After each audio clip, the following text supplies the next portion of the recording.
Meus irmãos, não tem como colocar o tema hoje, né? Mas eu quero trabalhar com vocês o tema presente no Salmo capítulo 24, de que entre o Rei da Glória. Quem é esse Rei da Glória? Você e eu conhecemos, o Senhor Jesus. E por essência, esse salmo, Salmo capítulo 24, é um salmo cristológico. É um salmo cristocêntrico, ou seja, é um salmo que aponta para a pessoa de Jesus. É claro que ele tem um contexto próprio de construção dele, mas em essência é um salmo que nos direciona profeticamente para entender quem é a pessoa de Jesus, a sua obra, a sua glória e a ascensão de Jesus aos céus. Veja que por volta de maio, se eu não me engano, eu estive com os irmãos e eu ministrei no Salmo capítulo 27, falando acerca de que Jesus, de que Deus é aquele que nos livra das nossas transgressões, e dei um apanhado geral sobre o contexto de Salmos. Eu quero enfatizar essa pequena introdução, mas de modo resumida também com os irmãos sobre o livro de Salmos. Mas muito resumido aqui, porque tem muita coisa para a gente tratar no livro de Salmos. Mas os Salmos, em essência, são um conjunto de textos poéticos, de louvores, de cânticos, que revelam a parte do que é a natureza de Deus, parte do que acontece na esfera celestial, mas também revelam parte do que acontece, parte não, se tudo do que ocorre aqui na vida humana.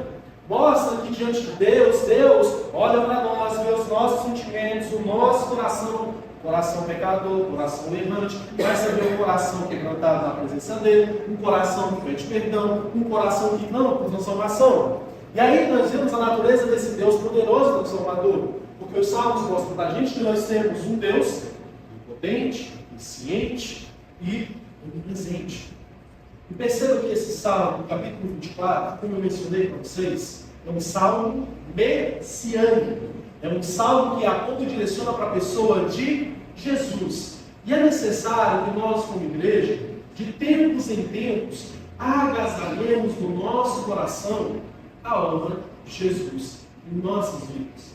Dito isso, Salmo capítulo 24 é um salmo muito conhecido pelas suas interconexões proféticas sobre o que fora a vitória de Jesus sobre o pecado, sobre a morte e sobre o inferno. Mas ele é também um salmo que, no seu contexto original, veterotestamentário, ou seja, contexto de Antigo Testamento, aponta para a entrada da arca em Sião. Quando Davi, lá em 2 Reis, capítulo 6, traz a arca para os territórios de Jerusalém. E ali Davi louva, canta, dança na presença de Deus, e é nesse o contexto que nos enquadramos nesse salmo. E perceba aqui que já a introdução, como uma aplicação comum para o seu coração, a alegria de Davi, como era a alegria da nação de Israel, era ter a arca da aliança nos seus territórios, porque simbolizava a presença do Deus vivo diante da nação, do Deus vivo que conduzia o seu povo à vitória diante das guerras. Da mesma forma, você e eu temos um Deus que agora não se restringe a uma arca, ele não se restringe a um local físico. Você não precisa ir lá em Jerusalém para sacrificar, para louvar o Senhor. Nós temos um Deus, hoje, acessível a todos nós, que intermedia a nossa relação com Deus nos céus. É a pessoa, a segunda pessoa da Trindade, o Senhor Jesus. E ele, portanto, como a arca da alegria de Davi, deve ser a alegria do nosso coração. Mas esse salmo levanta questões. Esse salmo pergunta para mim e para você, que diante da natureza desse Deus onipotente, quem é uma natureza humana? Quem de nós, simplesmente como seres humanos, mortais, caídos em pecado, podemos subir para onde Deus está? Quem de nós consegue alçar uma escada aos céus? Babel exemplifica isso. Percebe? Lá em Babel, o homem subia aos céus. E teve um incidente, em que Deus praticamente desce do céu, olha aquela circunstância e atrapalha todas as coisas dos homens. Para mostrar que era necessário, e para que nós pudéssemos ir aos céus, para que nós pudéssemos alcançar a vida eterna, o todo Deus realizasse esse trabalho por nós. Ele é o único perfeito. E se ele exigir a perfeição do homem, somente encarnando um homem perfeito na pessoa de Jesus Cristo, é que essa perfeição poderia ser cumprida. Mas esse salmo enfatiza também para mim e para você que nós temos um Deus criador de todas as coisas. Um Deus soberano que chama todas as coisas à existência a partir do nada. E como outra aplicação, se nós temos um Deus criador de todas as coisas, esse Deus, por consequência, é dono de toda a sua criação. Ele é dono de mim e de você, meu irmão.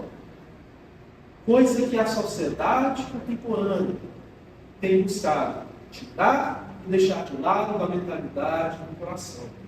Mas nós temos um Deus que nos chama a fortificarmos o nosso ser, fundamentar a nossa fé na pessoa dele. É um Deus egrégio, é magnífico, é distinto, não há outro comparável ao Rei dos Reis, nosso Senhor.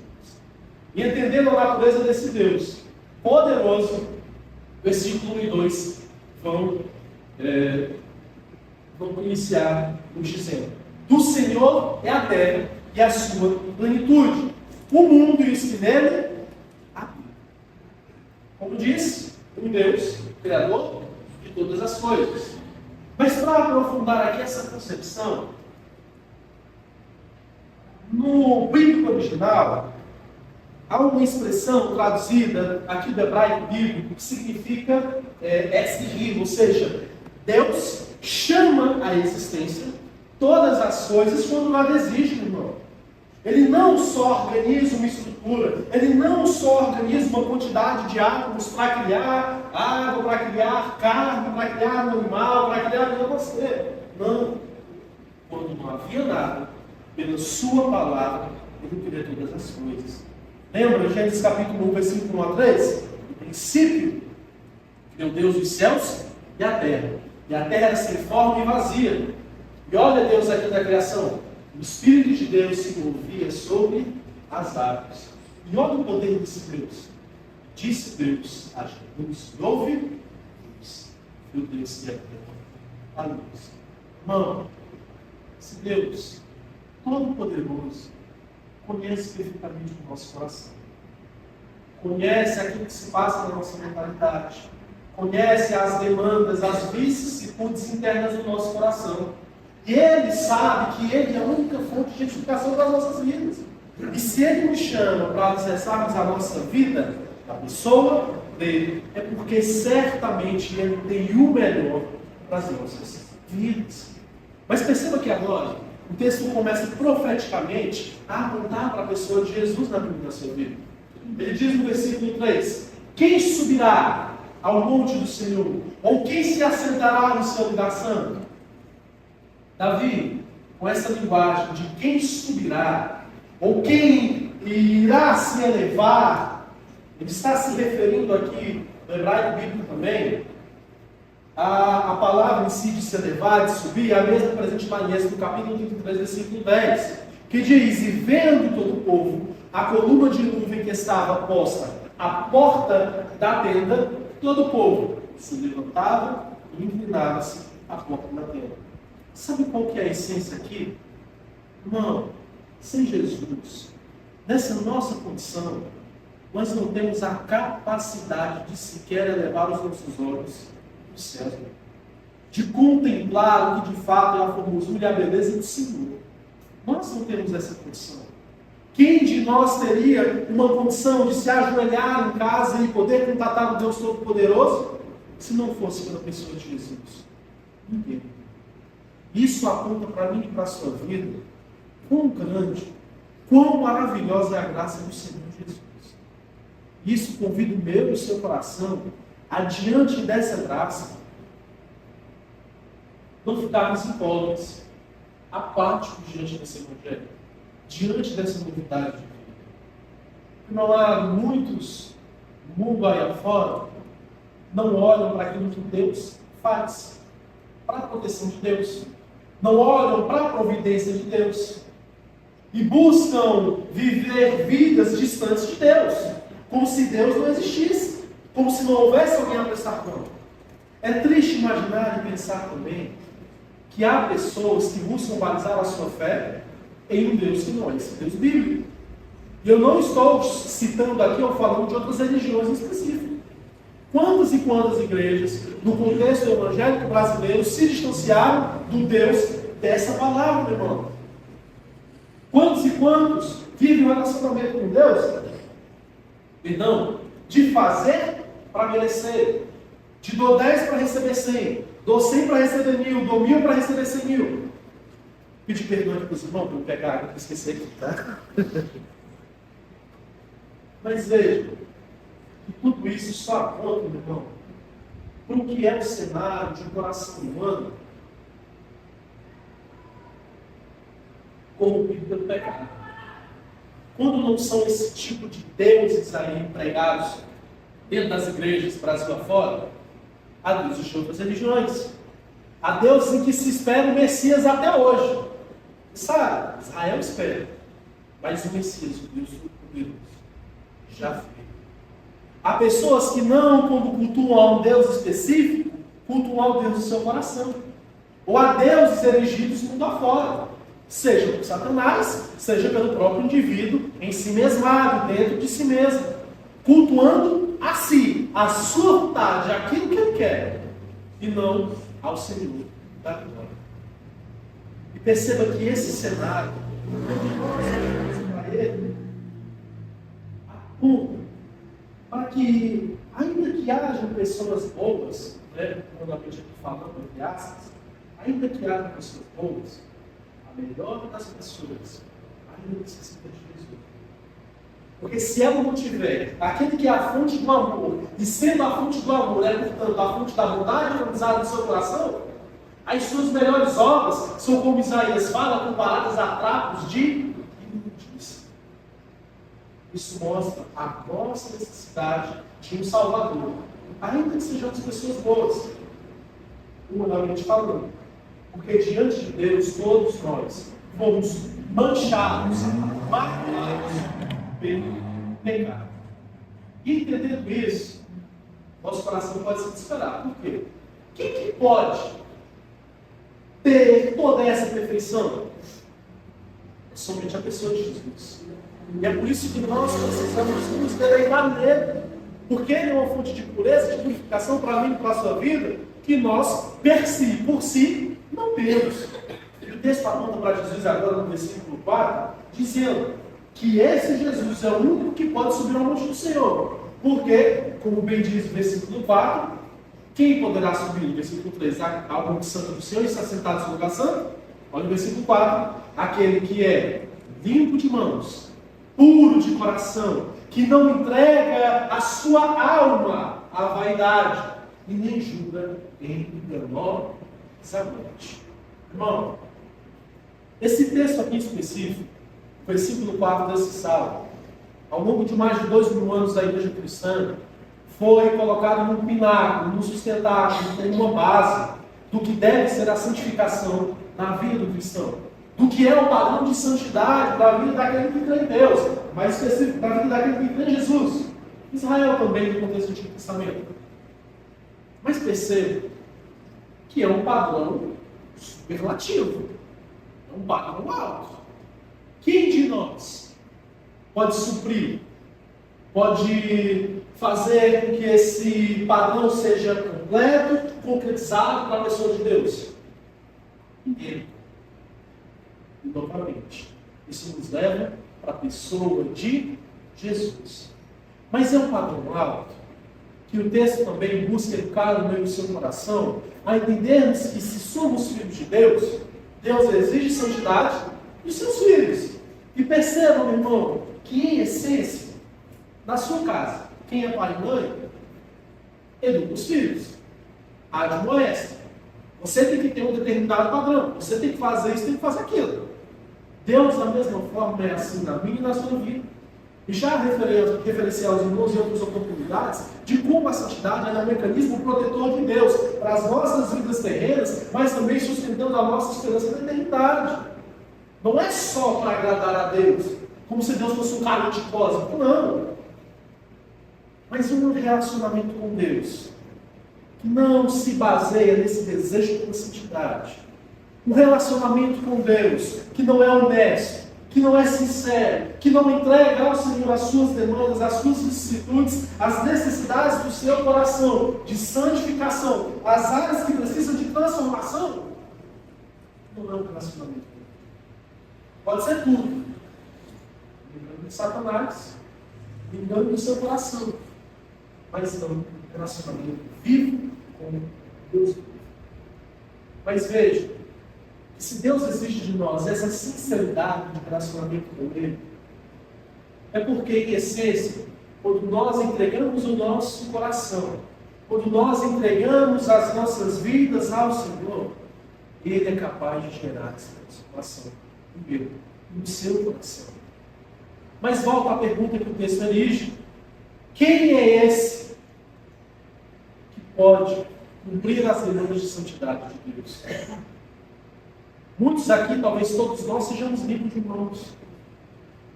Não matamos, não roubamos, não somos culpados pela morte de alguém, mas certamente todos nós já cometimos um crime. Quem, às vezes até já maquiaram alguma coisa para tirar proveito da situação, para passar para outra pessoa, joga para frente aquele carro que virou uma bomba, dá para o mecânico, ele dá uma geral por cima e passa. Eu sou o que está enfrentando esse dilema recentemente. São coisas inerentes à vida humana. E que quando nós olhamos para o nosso coração, nós percebemos que esse padrão não pode ser cumprido por nós. Mas aquele que é puro de coração, aquele que é limpo de mão, aquele que não entrega, que não entregou a alma dele, a vaidade, as ambições desse mundo, que nunca jurou, que nunca enganou, ele se ofereceu por você, lá na cruz do Calvário, derramando sangue justo, santo, pelo preço de sangues contaminados pela mácula, pela mancha do pecado. Esse Cristo que convida a mim e a você, como ele convidou Abraão a sair e a caminhar. No hebraico, a expressão leste deixar, que significa saia, vá, como você está, mas venha de coração aberto para que você seja transformado nessa caminhada. É sair como eu estou, sim, mas não me manter inalterado pela graça, por esse convite. É sair do meu estado atual, reconhecendo a minha necessidade de Deus, para que Ele encharque o meu coração e transforme a minha vida. E olha que beleza. Agora o versículo 5 e 6 nos conduz ao entendimento de que a partir do momento que entendemos essa natureza de Cristo, que entendemos essa natureza de graça, você e eu somos abençoados por Deus, justificados por Deus e participantes de uma geração santa de Deus. Versículos 5 e 6 nos dizem: esse receberá a bênção do Senhor e a justiça de Deus na sua salvação. Essa é a geração daqueles que te buscam. Sim, ó Deus, daqueles que buscam a tua face, ó Deus de Jacó. E aí, entre parênteses, Sela. Sela é o quê? Quem sabe? Amém. Que beleza. Quando nós temos esse encontro magnífico com esse Deus transformador, com esse Cristo que chama a mim e a você para sermos encharcados pela sua graça, nós passamos a entender que agora nós participamos das mais ricas bênçãos celestiais que Deus tem para Cristo Jesus. Porque Ele nos adotou como filhos de Deus agora. Nós entendemos que agora nós somos justificados e não há mais nenhuma condenação para aqueles que estão em Cristo Jesus. Lembra? Carta de Paulo aos Romanos, capítulo 5, muito enfático. A morte e o pecado entram no mundo por Adão, mas a restauração, a vida e a eternidade entram pela pessoa de Jesus. E perceba que quando esse entendimento encontra espaço no nosso coração, nós precisamos agasalhar trancafiar, fechar no nosso coração. Porque você e eu passamos a entender o que foi a graça de Deus nas nossas vidas. Entendendo que de agora em diante nós temos um chamado para viver uma vida santa, consagrada, separada, mas não que isso seja algo fardoso, mas alegre, porque você alcançou aquilo que você não podia alcançar. Isso aqui vai acabar. A gente estava no culto ontem com o pastor Maio, foi pastor da juventude aqui da PIB. No slide que ele colocou, tinham duas barras, na verdade. Uma pequena branquinha que indicava o que é a vida aqui, e outra verde que conduzia a eternidade. Óbvio que no slide vai ter um fim. Mas se você tentar fazer um exercício, você não consegue imaginar. Porque a eternidade, ela não cabe na mente humana. Porque nós somos seres finitos. Quando nós entendemos a natureza da graça, quando nós trazemos ela para o nosso coração, nós devemos de gratidão por aquilo que Ele fez comigo e com você. Porque não depende de quanta galhardia você tenha para se esforçar e se salve, mas depende, em primeiro lugar, daquele que te chamou, daquele que te salvou, que te escolheu para ser sacerdócio real dele. Olha que beleza. Porque não depende de quem corre, de quem vai atrás. Não depende, a priori, do nosso ser. A posteriori, das nossas responsabilidades. Mas, em primeiro lugar, depende desse chamamento de Deus para mim, para a sua vida. Que riqueza de graça que nós temos. O texto também fala de uma geração que entende isso e que vive isso porque tem a vida do Deus vivo entronizado no seu coração. É uma geração que conhece o Deus de Abraão, de Isaac e de Jacó. É uma geração de pessoas vivificadas pela palavra de Deus e que agora, portanto, se reúnem como corpo, como igreja do Deus vivo, como igreja do Senhor Jesus e proclamam a vida que receberam. Proclamam essa novidade de vida ao mundo. É uma geração santa. E santo, o significado aqui no contexto bíblico, significa consagrado e separado. Você vive no mundo, mas não está no mundo. Quer dizer, você está no mundo, mas não vive no mundo. Porque você vive em função daquilo que é eterno, e não em função daquilo que é efêmero. Não em função daquilo que é fugaz, que passa das coisas da terra. Você vive na esperança, na expectativa da eternidade. E não é só pela eternidade. Não é porque lá não vai mais haver dor, não vai mais haver sofrimento, não vai mais haver choro. Mas é porque, em essência, aquele que oferece e fornece isso para as nossas vidas é a pessoa de Jesus. Aquele que vai encher todos os vazios das nossas vidas. É uma geração que não busca satisfazer os hedonismos dos seus corações.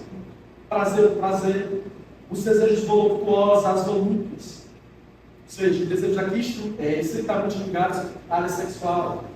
Uma geração que não é hedonista, ou seja, uma geração que não busca os três pilares aí que o mundo afora corre atrás: sexo, poder e dinheiro. Tudo isso é bênção na nossa vida. É proporcionado por Deus. Mas, em essência, todas essas coisas foram deturpadas pelo pecado. O mundo hoje vive em função disso, mas não em função de Deus. O mundo corre atrás disso e se distancia da pessoa de Deus.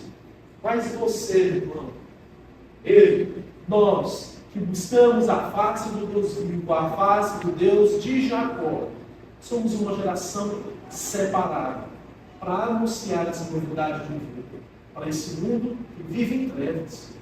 Porque para um mundo ruinoso, ou seja, que está se direcionando à ruína, para um mundo ruidoso, ou seja, cheio de barulho da própria mente, do próprio coração, e de Satanás incutindo cada vez mais coisas no coração e na mente das pessoas, qual é a única esperança? É confiar na vontade humana? É confiar no ser humano? A única esperança é Cristo Jesus. Entendendo que esse nosso Cristo é todo-poderoso, magnífico, supérfluo, aquele que ascendeu aos céus, por mim e por você, porque ele é limpo de mão, puro de coração. Esse nos diz agora, no versículo 7 e 8, a ordem de Jesus aos céus.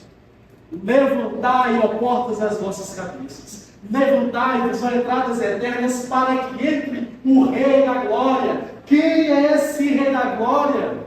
O forte, o poderoso nas batalhas, na sua tradução, nas guerras.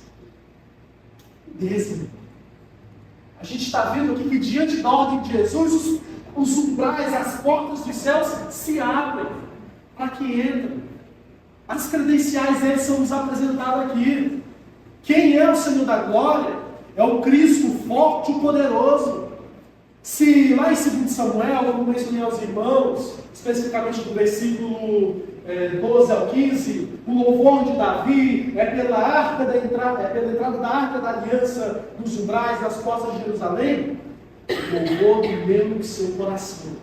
É porque nós temos um Cristo, o intercessor, aquele que nos salvou diante de Deus, intercedendo pela minha e pela sua vida.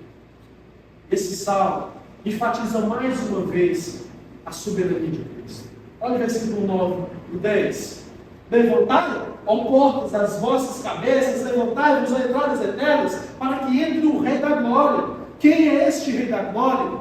Ele é o Senhor dos exércitos.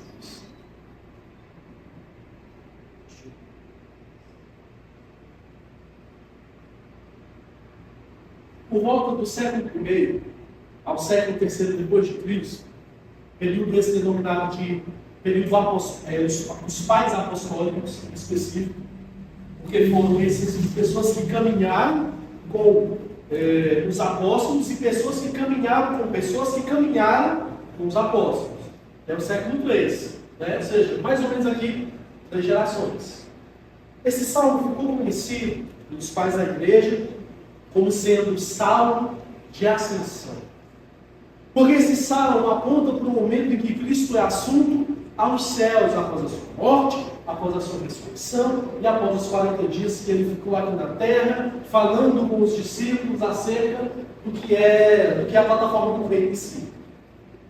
Salmo aponta para mim e para a sua vida, caminhando já para o final, que em essência nós temos um Senhor que subiu aos céus, porque nós não éramos capazes de mediar a nossa relação com Deus. Um Senhor que, como Romanos bem deixa claro, no capítulo 5, se fez homem para redimir a criação que estava corrompida pelo pecado. Um Senhor, meus irmãos, que como Paulo diz em 1 Timóteo, capítulo 2, versículo 5, que é o único Deus e o único mediador entre Deus e os homens, a saber, Jesus Cristo, vírgula, homem. Porque, meus amados, se por um homem entrou a condenação no mundo, por um homem era necessário que entrasse a justificação. Se Adão colocou a humanidade em trevas, Cristo Jesus trouxe vida ao meu e ao seu coração. Lembra de Jó? Capítulo 19, versículo 25. Olha que beleza. Aquele capaz de descer ao Hades, de descer à morte, de ressuscitar ao terceiro dia, é esse que Jó profetizou. Capítulo 19, versículo 25. Porque eu sei que o meu Redentor vive, e que por fim se levantará sobre toda a terra. Charles Haddon Spurgeon, conhecido príncipe dos pregadores, ele fala dos pecadores, né? O príncipe dos pregadores, certa feita, falando sobre o que é a natureza da salvação, ele menciona que na relação com Deus, uma escada que só sobe ou que só desce, não tem finalidade. E essa escada, que subia e descia, ela foi quebrada por amor. Mas Cristo Jesus veio para restaurar, em favor de mim e em favor de você. Após 3 dias, no seio da sepultura, Ele se levanta com poder e com glória, meu irmão, vencendo a morte, o pecado e o inferno, para salvar a minha e a sua vida. E após 40 dias ele é assunto aos céus, com poder, com glória e com honra. Quando na história bíblica, quando na história da humanidade, um homem subiu aos céus com poder e com glória? Levantai as vossas cabeças, levantai-vos as entradas eternas. É a ordem de Jesus, para que entre ele, o reino da glória. Meus amados, para aqui para refletir. Para imaginar a cena. Jesus subindo aos céus. Os anjos se perguntando: quem é esse que está vindo? É homem, mas com tamanha autoridade para ordenar que os céus se abram. Quem é esse que venceu a morte? Quem é esse que venceu o pecado? Você e eu sabemos. Ele é um Deus forte, é um Deus poderoso nas guerras. Ele é o Senhor da glória. Ele é aquele que se fez pecado para que eu e você fôssemos restaurados por Ele. Ele, meu irmão, é aquele que Paulo fala lá em Filipenses capítulo 2, versículo 9 em diante, que ao nome dele todo joelho se dobrará no céu, na terra, debaixo da terra. Para que ao nome de Jesus Cristo toda língua confesse que Ele é o Senhor, para a glória de Deus. Meus amados, que a natureza desse Deus, de um relacionamento vivo com Jesus, o que foi a obra dele, seja agasalhado no nosso coração. Os dias de fato são maus. O mundo não caminha para ficar melhor. E a única certeza de vida que você e eu podemos ter, a única certeza de esperança, na pessoa de Jesus. Que nós possamos ter um relacionamento firmado, fundamentado na pessoa de Jesus. O Ministério de Louvor vai cantar esse louvor. E durante o louvor, faça dele a sua oração e reconhecimento da sua necessidade de Cristo cada dia mais. Isso aqui não é conteúdo só para quem não é convertido, para quem não é cristão. É conteúdo para o crente.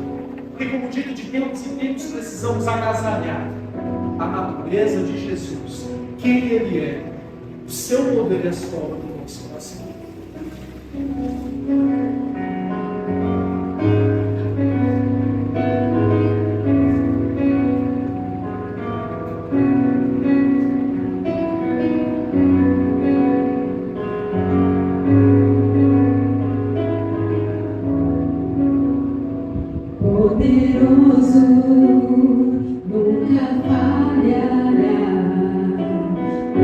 Maravilhoso Deus, mas que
apresentado ao Senhor.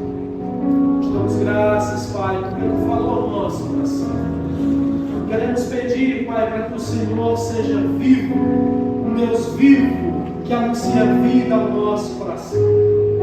Queremos clamar ao Senhor que o Teu Filho Jesus, Pai, seja a alegria das nossas vidas.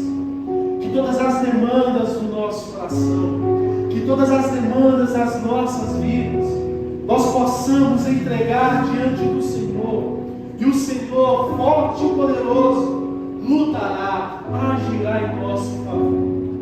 Pai, queremos render o nosso coração a Ti, para que o Senhor opere, para que o Senhor transforme aquilo que precisa ser mudado. Que o Senhor nos acompanhe para os nossos lares, ao finalizar esse culto, protegidos na bênção do Senhor, guardados na graça de Jesus Cristo, no amor de Deus e nas consolações do Espírito Santo. Te oramos, sendo gratos por tudo que Tu tens feito, em nome de Jesus.